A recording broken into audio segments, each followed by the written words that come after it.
২৬শে মার্চের স্বাধীনতা দিবসে যখন পুরো জাতি সশস্ত্র বাহিনীর কুচকাওয়াজ প্রত্যক্ষ করছিল, কিন্তু ঠিক সেই মুহূর্তে যখন ক্যামেরা আমাদের মিসাইল আর ড্রোনের দিকে তাক করা হলো, তখনই জাতির সামনে এক নগ্ন সত্য বেরিয়ে এলো। উৎসবের আনন্দকে ছাপিয়ে সোশ্যাল মিডিয়ায় আছড়ে পড়ল বিদ্রূপ আর হাসির ঢেউ। আমাদের গর্বের ড্রোন দেখে লোক হাসছে, আমাদের মিসাইল দেখে বানাচ্ছে মিম। এই হাসির আড়ালে যে ভয়াবহ সত্য লুকিয়ে আছে তা কি আমরা টের পাচ্ছি? স্বাধীনতার ৫৫ বছর পর যেখানে আমাদের আকাশ হওয়ার কথা ছিল ইস্পাত কঠিন দুর্ভেদ্য, সেখানে কেন আমরা আজ ঢাল তলোয়ারহীন নিধিরাম সর্দার? গত ১৭ বছর ধরে সুকৌশলে আমাদের প্রতিরক্ষা বাজেটকে যে কৃপণতায় মুড়ে দেওয়া হয়েছে, তা কি কেবল অর্থের অভাব, নাকি এর পেছনে রয়েছে পদ্মার আড়ালের কোনো গভীর দেশীয় ও আন্তর্জাতিক ষড়যন্ত্র? আজকের এই ভিডিওতে আমরা সেই নোংরা খেলার মুখোশ উন্মোচন করব।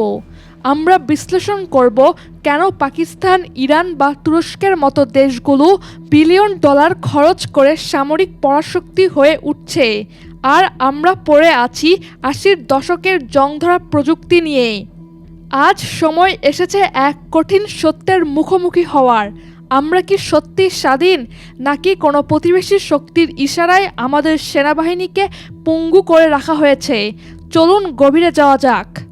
বাংলাদেশের সামরিক ইতিহাসে এক নজিরবিহীন ঘটনা ঘটছে যখন সুপ্রিম কোর্টের একজন আইনজীবী জনস্বার্থে সরকারকে আইনি নোটিশ পাঠিয়েছেন। এই নোটিশ কেবল একটি কাগজ নয়, এটি দেশের আকাশ প্রতিরক্ষা ব্যবস্থাকে আধুনিক করার একটি সরাসরি আল্টিমেটাম। সরকারের নীতি নির্ধারক থেকে শুরু করে প্রতিরক্ষা খাতের শীর্ষ কর্মকর্তাদের কাঠগড়ায় দাঁড় করিয়ে প্রশ্ন তোলা হয়েছে, কেন জনগণের ট্যাক্সের টাকায় এমন সমরাস্ত্র কেনা হচ্ছে যা কার্যকর কোনো সুরক্ষা দিতে ব্যর্থ?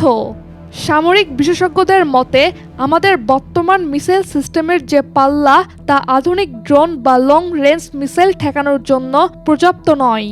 এটি কেবল অর্থের অভাব নয়, বরং প্রতিরক্ষা খাতে সঠিক দিক নির্দেশনার এক চরম শূন্যতা। পরিসংখ্যান বিশ্লেষণ করলে দেখা যায়, গত ১.৫ দশকে বাংলাদেশের জিডিপির তুলনায় প্রতিরক্ষা বাজেটে ১.৩% থেকে কমিয়ে ১%-এ নামিয়ে আনা হয়েছে। অথচ অর্থনীতি বড় হচ্ছে, বাজেট বড় হচ্ছে, এই বাজেটের একটি বিশাল অংশ বেতন ভাতা ও পেনশনে চলে যাওয়ার নতুন ও আধুনিক অস্ত্র কেনার তহবিল থাকে খুবই সামান্য। পার্শ্ববর্তী দেশগুলো যখন S-400 এর মতো আধুনিক মিসাইল ডিফেন্স সিস্টেম এবং রাফাল যুদ্ধবিমান দিয়ে তাদের সীমান্ত সুরক্ষিত করছে, তখন আমাদের আকাশ কেন অরক্ষিত? দিল্লির প্রতি অতি নির্ভরশীলতা এবং রাজনৈতিক সদিচ্ছার অভাবেই কি আমাদের বাহিনীকে কেবল প্যারেড গ্রাউন্ডের শোপিস হিসেবে গড়ে তোলা হয়েছে? এই ভারসাম্যহীনতা জাতীয় নিরাপত্তার জন্য এক চরম হুমকি। বিশ্বের দিকে তাকালে দেখা যায়, তুরস্ক, পাকিস্তান ও ইরানের মতো মুসলিম দেশগুলো শত বাধা সত্ত্বেও সামরিক প্রযুক্তিতে অভাবনীয় উন্নতি করেছে। তুরস্ক আজ ড্রোনের দুনিয়ায় রাজত্ব করছে, আর ইরান ও পাকিস্তান নিজেদের মিসাইল প্রযুক্তিতে বিশ্বকে তাক লাগিয়ে দিচ্ছে। প্রশ্ন জাগে, বাংলাদেশ কেন কেবল একটি নির্দিষ্ট প্রতিবেশীর মুখাপেক্ষী হয়ে থাকবে? কেন আমরা মুসলিম ব্রাদারহুড বা উম্মার দেশগুলোর সাথে শক্তিশালী প্রতিরক্ষা চুক্তিতে যাচ্ছি না? ৮০-র দশকের পুরনো চীনা প্রযুক্তির উপর নির্ভর না করে যদি তুরস্ক বা পাকিস্তানের সাথে সামরিক জোট গড়া সম্ভব হতো, তবে আমাদের আকাশ সুরক্ষায় এক শক্তিশালী ঢাল তৈরি হতো। নিজেদের প্রযুক্তি উদ্ভাবন এবং মুসলিম বিশ্বের সাথে কৌশলগত সম্পর্ক জোরদার করাই হতে পারে এই অপমানজনক পরিস্থিতি থেকে মুক্তির একমাত্র পথ। কিন্তু আসল টুইস্ট এখানে নয়, আসল রহস্য লুকিয়ে আছে পদ্মার আড়ালের এক নতুন সমীকরণে। গুঞ্জন শোনা যাচ্ছে, দক্ষিণ এশিয়ার এই বদ্বীপ রাষ্ট্রটি এখন আর কেবল নির্দিষ্ট একটি প্রতিবেশীর মানচিত্রের দিকে তাকিয়ে নেই।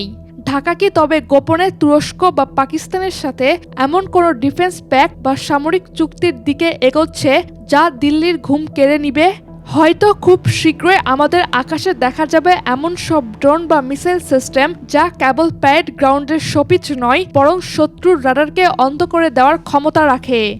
আপনি কি মনে করেন ঢাকা কি পারবে দিল্লির ছায়া থেকে বেরিয়ে ইসলামী রাষ্ট্রগুলোর সাথে হাত মিলাতে? কমেন্টে আপনার মতামত জানান। মনে রাখবেন, আজকের নীরবতাই হয়তো কালকের কোনো বিশাল ঝড়ের পূর্বাভাস।